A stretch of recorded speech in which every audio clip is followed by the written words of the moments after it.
पर दिल्लहद, मरहुमीन को पूर्णम आंखों से लवाहकी ने किया अलविदा। वादी में सख्त हड़ताल के बीच बाजार रहे मुकम्मल बंद, सड़कों पर ट्रैफिक की सरगर्मियां भी रही मुअत्तल।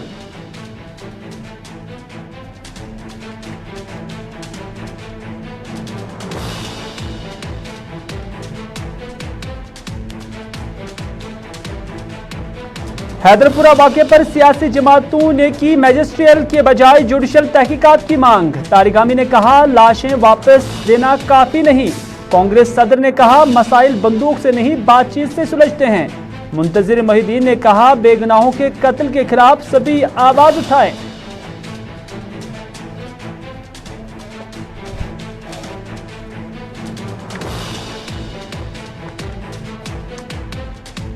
और ज़रई कानून वापस लेने का वज़ीर आज़म नरेंद्र मोदी ने किया ऐलान के साथ ही कौम से भी मांगी माफी। राकेश टिकैत ने कहा पार्लियामेंट में मनसूखी तक एहतजाज रहेगा जारी। राहुल गांधी ने किया तकब्बुर आंदोलन के सामने झुक गया।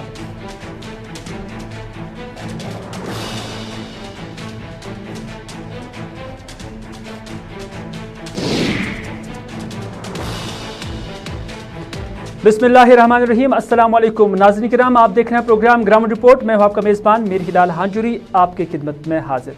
नाज़रीन किराम, आपने हेडलाइंस सुनी, लेकिन अब हेडलाइंस की तफसील और आखिर में जो सुर्खी थी वो वज़ीर आज़म की तकरीर थी जो उन्होंने ज़रई कानून से मुतल्लिक़ कहा था। आपको बताते चलें कि आज गुरुपूरब था। आज इस दिन की मुनासबत से जब वज़ीर आज़म कौम से खिताब करने के लिए कैमरे पर आए तो पहले मुबारकबाद दी। मुबारकबादी के साथ ही वज़ीर आज़म ने यह भी ऐलान किया कि उनकी सरकार ने फैसला किया है कि मुल्क में जो 3 ज़रई कानून बनाए गए हैं उन्हें सरकार वापस लेगी। वज़ीर आज़म ने यह भी कहा कि इस माह के इख्तिताम के साथ ही पार्लियामेंट का सेशन भी शुरू हो जाएगा और उसी सेशन में ये कानून भी वापस लिए जाएंगे। वज़ीर आज़म ने कौम के नाम खिताब में किसानों से माफ़ी भी मांगी क्योंकि वो उन्हें इन कवानीन की अहमियत इफादियत समझा नहीं पाए। साथियों, मैं आज देशवासियों से क्षमा मांगते हुए सच्चे मन से और पवित्र हृदय से कहना चाहता हूं कि शायद हमारी तपस्या में ही कोई कमी रही होगी जिसके कारण दिए के प्रकाश जैसा सत्य कुछ किसान भाइयों को हम समझा नहीं पाए। आज गुरु नानक देव जी का पवित्र प्रकाश पर्व है। ये समय किसी को भी दोष देने का नहीं है। आज मैं आपको, पूरे देश को ये बताने आया हूं कि हमने 3 कृषि कानूनों को वापस लेने का, रिपील करने का निर्णय लिया है। इस महीने के अंत में शुरू होने जा रहे संसद सत्र में, इसी महीने में हम 3 कृषि कानूनों को रिपील करने की संवैधानिक प्रक्रिया को पूरा कर देंगे। साथियों, मैं आज अपने सभी आंदोलनरत किसान साथियों से आग्रह कर रहा हूं, आज गुरु पर्व का पवित्र दिन है। अब आप अपने अपने घर लौटे, अपने खेत में लौटे, अपने परिवार के बीच लौटे। आइए एक नई शुरुआत करते हैं। इधर वज़ीर आज़म के ऐलान के साथ ही मुल्क के किसानों में खुशी की लहर दौड़ गई। पंजाब में किसानों ने जश्न मनाया। उधर धरने पर बैठे किसानों के चेहरे भी खुशी से खिलखिला उठे। पहले किसानों को इस खबर पर यकीन ही नहीं हुआ था, फिर जब वज़ीर आज़म की जुबानी ही सुना तो उन्हें भी यकीन आ गया। फिर किसान लीडर राकेश टिकैत ने ट्वीट भी किया और लिखा कि उनका आंदोलन तब तक खत्म नहीं हो जाएगा जब तक न 3 ज़रई कानून पार्लियामेंट से मनसूख हो जाएंगे। टिकैत ने यह भी लिखा कि सरकार को चाहिए कि वह MSP और किसानों के दूसरे मसलों पर भी बहस करे। इधर राहुल गांधी ने भी समाजी राब्ता साइट ट्विटर पर ट्वीट किया और वज़ीर आज़म के ऐलान को किसानों की जीत करार दिया। राहुल गांधी ने वज़ीर आज़म के इस ऐलान पर यह भी लिखा कि मुल्क के अन्नदाता ने आंदोलन के जरिए गुरूर का सर झुका दिया। राहुल गांधी के साथ ही कांग्रेस लीडर प्रियंका गांधी ने भी मीडिया से बात की और बात करते हुए उन्होंने वजीर आजम के माफी मांगने पर सवालात खड़े किए। कहा कि वजीर आजम आज माफी क्यों मांग रहे हैं। प्रियंका गांधी ने सवालिया अंदाज में कहा कि क्या ये वही वजीर आजम नहीं है जिन्होंने किसानों को आंदोलनजीवी कहा था, गुंडे और देशद्रोही कहा था, यहां तक कि आतंकवादी भी कहा था। 600-700 किसान शहीद हो चुके हैं, क्यों मांग रहे हैं? क्या ये देश समझ नहीं रहा है कि चुनाव आ रहे हैं?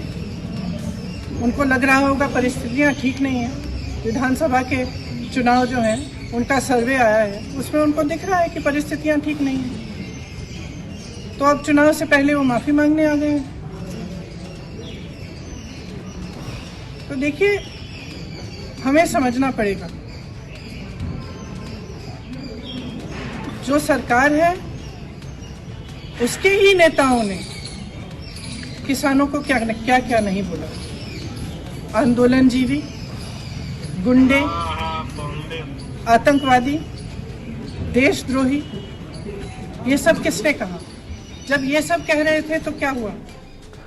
इधर आम आदमी पार्टी ने भी मुल्क के अवाम से माफी और 3 ज़रई कानून वापस लेने पर वजीर आजम के ऐलान को मुल्क की जीत बता दिया है। आम आदमी पार्टी के अरविंद केजरीवाल ने कहा कि आज का दिन भारत की तारीख में 15 अगस्त यानी योम जमहूरिया, योम आज़ादी और 26 जनवरी यानी योम जमहूरिया के तौर पर लिखा जाएगा, क्योंकि आज मोदी सरकार को किसानों के जदोजहद के सामने झुककर उनके बकौल काले कानून वापस लेने पड़े।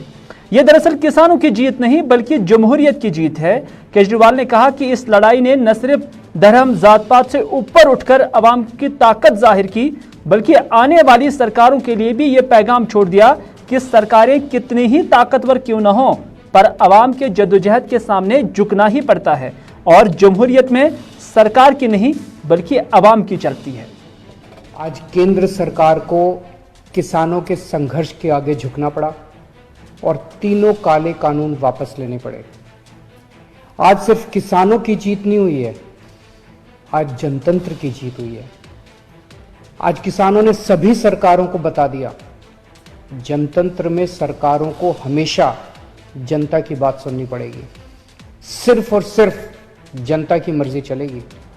कोई भी पार्टी हो, कोई भी नेता हो, जनता के सामने आपका अहंकार नहीं चलेगा। ये एक ऐसा संघर्ष था जिसने पूरे देश को एक कर दिया। इस लड़ाई में किसानों के साथ साथ मजदूरों, युवाओं, महिलाओं, आड़तियों, दुकानदारों ने सबने हिस्सा लिया। पंजाब हो या यूपी। इधर जहां वजीर आजम की जानिब से बाज़ाब्ता आज ऐलान हुआ कि जब पार्लियामेंट का सेशन शुरू होगा और उसके बाद जो 3 कानून हैं उसे पार्लियामेंट के जरिए भी मनसूख किया जाएगा, फिलहाल उन्होंने ऐलान किया। लेकिन इसी ऐलान पर महबूबा मुफ्ती ने भी ट्वीट किया और ट्वीट के जरिए महबूबा मुफ्ती ने ज़रई कानून को मनसूख करने का फैसला और माफ़ी एक खुशाइंद कदम करार दिया है। हालांकि ये इंतखाबी मजबूरियां और इंतखाबात में शिकस्त के खौफ से पैदा होता है, ये महबूबा मुफ्ती का मानना है। महबूबा मुफ्ती ने यह भी कहा कि यह सितम ज़रीफ़ी है कि जहां बीजेपी को वोटों के लिए बाकी हिंदुस्तान में लोगों को खुश करने की ज़रूरत है, वहीं पर कश्मीरियों को सज़ा देने और उनकी तस्लील करके उनकी बड़ी वोट बैंक की तस्कीन करते हैं। महबूबा मुफ्ती का दूसरा ट्वीट भी आया जिसमें उन्होंने कहा कि जम्मू कश्मीर को टुकड़े टुकड़े करने और बेइख्तियार करने के लिए हिंदुस्तानी आइन की बेहुरमती सिर्फ वोटरों को खुश करने के लिए की गई है। मुझे उम्मीद है कि मरकजी सरकार यहां भी गलती को दुरुस्त करेंगे और 5 अगस्त साल 2019 की गैर कानूनी तब्दीली को भी पलट देंगे। ये महबूबा मुफ्ती का ट्वीट आया।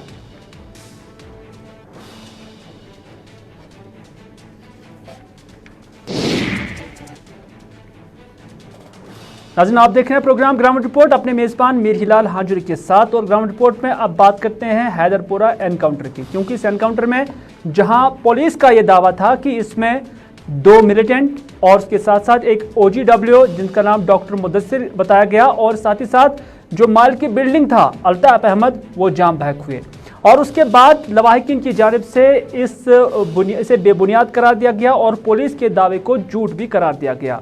तो उसी पर जब उनकी जो मैयतें थी वो हंदवारा के अंदर दफन किए गए थे, तो उसके बाद जब पूरे कश्मीर के अंदर न सिर्फ आम लोगों की जानिब से बल्कि लवाहिकीन की जानिब से ये मुतालबा किया गया कि उन्हें उनकी लाशें वापस दी जाए, उनकी मैयतें वापस दी जाए, तो बिलाखिर कल शाम ही उन्हें ये मैयतें वापस दी गई।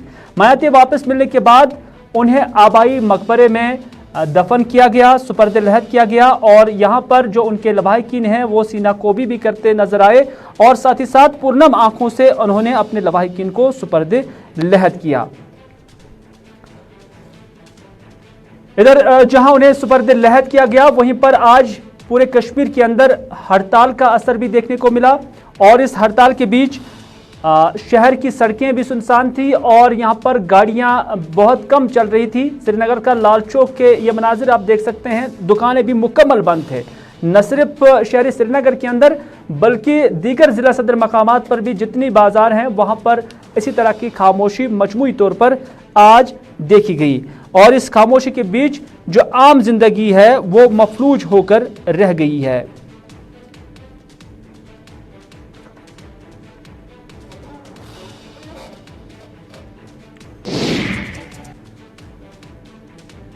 इधर हैदरपुरा एनकाउंटर पर मुख्तलिफ सियासी जमातों का रिएक्शन भी सामने आया और इसमें मोहम्मद यूसुफ तारिगामी जो कि PAGD के तर्जुमान हैं, उनकी जानिब से भी बयान आया और कहा कि यह सरकार तो जिंदों से डरती है लेकिन क्या लाशों से भी डरती है।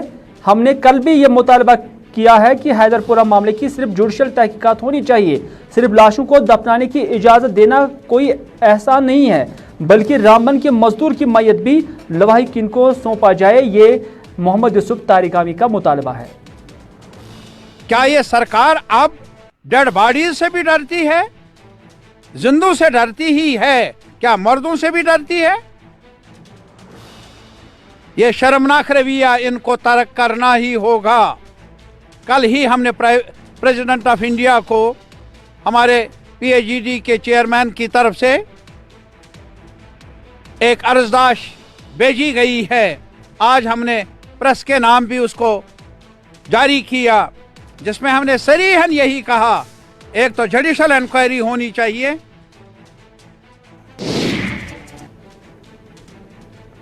इधर जम्मू कश्मीर कांग्रेस पार्टी के सदर गुलाम अहमद मीर का भी इसी तरह का बयान आया और उन्होंने कहा कि इस मामले की मैजिस्ट्रियल तहकीकात नहीं बल्कि जुडिशल तहकीकात होनी चाहिए। उन्होंने ये भी कहा कि कांग्रेस हुकूमतों ने शोरीज़दा इलाकों जैसे आसाम, पंजाब और मिजोरम हो बातचीत के जरिए मसले हल किए, जिसके बाद आज वहां पर अमन कायम है।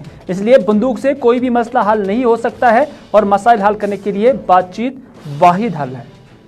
जो हमने पहले दिन से कहा कि ये इस तरह के जो वाक़यात हो रहे हैं और उनको कवर अप करने की बारहा कोशिश की जा रही है। हम नहीं कहते हैं कि मिलिटेंसी को काउंटर नहीं करना चाहिए, मिलिटेंसी को डील नहीं करना चाहिए, उसके लिए तो कोई भी सामने नहीं आता है जहां तक टेररिज्म और सिक्योरिटी फोर्सेस आपस में लड़ते हैं। मतलब इधर अपनी पार्टी के सीनियर लीडर मुंतजिर महिदीन का भी बयान आया। उन्होंने कहा कि अगर कहीं पर भी कत्ल नाहक हो जाए तो उसके लिए बिला मजहब व मिल्लत, रंग व नस्ल, जात पात लोगों को खड़ा होना चाहिए और आवाज़ उठानी चाहिए। उन्होंने ये भी कहा कि आज की जो हड़ताल थी ये इस बात की अक्कासी है कि लोग भी ये मान रहे हैं कि और लोग ये कह रहे हैं कि यहाँ पर सब कुछ ठीक ठाक नहीं है बल्कि लोगों के साथ ज्यादती हो रही है। जो कत्ल आम हुआ सिविलियन का हैदरपुरा में कि 3 बेगुनाहों को कत्ल कर दिया गया, तो इस पर भी ये कोई तंजीम नहीं, ये सिर्फ सियासतदान नहीं, मेरा ये मानना है कि पूरी कश्मीरी कौम, वो चाहे मुसलमान हो, हिंदू हो, सिख हो, ईसाई हो, इस कत्ल नाहक के खिलाफ मैदान में आए। और आज का जो एहतजाज है, दुकानें बंद है, ये उसी के खिलाफ है, उसी खून नाहक के खिलाफ है, उसी का वाशिगाफ ऐलान है। मरकजी सरकार को होश आना चाहिए कि यहाँ के लोग अगर डर के मारे। तो नाज़रीन, ये था आज का ग्राउंड रिपोर्ट। इसी के साथ दीजिए अपने मेज़बान मीर हिलाल हांजुरी को आज का ये प्रोग्राम यहीं पर इख्तिताम करने की इजाज़त, इस वादे के साथ कि अगर ज़िंदगी रही रात 7 बजे आपसे फिर होगी मुलाकात। तब तक के लिए खुदा हाफिज़, फ़ी अमानिल्लाह।